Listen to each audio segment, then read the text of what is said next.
నదులలో నడిచిన అగ్ని మధ్య. ఎక్కడ? సముద్రములో దిగి వెళ్ళిపోతుంటే ఎవరైనా దిగుతారా?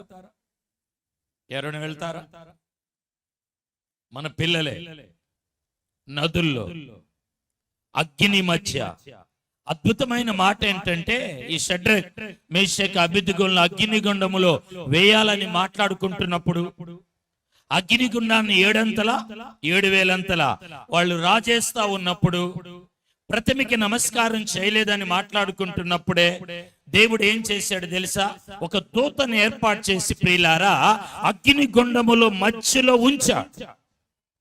వీళ్ళు ముగ్గురు వెళ్ళేటప్పటికి అక్కడ ఏమవుతుందంటే, 4వ వ్యక్తి ఉన్నాడు. అతడు దేవదూతల రూపమును పోలి ఉన్నాడు. వీళ్ళందరూ ఏమవుతున్నారంటే, అక్కడ అగ్నిలో వీళ్ళు సంచరిస్తున్నారు. అగ్నిలో ఏం చేస్తున్నారండి?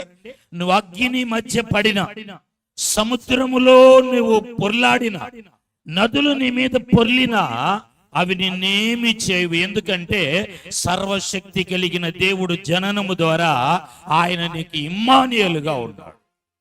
ఇమ్మానుయేలు.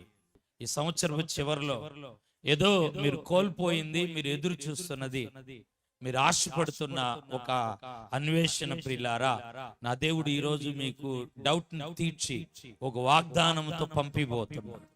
రాబోతున్న సంవత్సరంలో మీ పరిస్థితి, స్థితిగతులు, మీ నడవడిక, మీరు పొందుకోబోతున్న ఆశీర్వాదాన్ని ఈ రోజు నా దేవుడు సూటిగా మీతో మాట్లాడి మిమ్మల్ని ఉజ్జీవపరిచి నడిపించబోతూ ఉన్నాడు.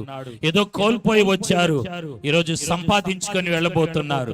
ఏదో విడిచిపెట్టి వచ్చారు, ప్రియులారా, ఈ రోజు పొందుకొని వెళ్ళబోతున్నారు. చప్పట్లు గట్టిగా కొట్టి దేవుని నామాన్ని మహింపరుద్దాం.